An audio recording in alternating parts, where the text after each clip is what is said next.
Okay, today's April 2nd, and I picked up my new 105. The garage is dirty.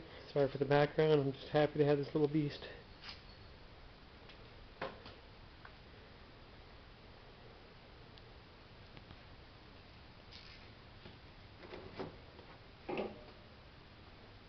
.5 horsepower JD engine by Briggs & Stratton. I just checked the oil and gave it a little gas. I was going to see if I could start it. Let's see what happens.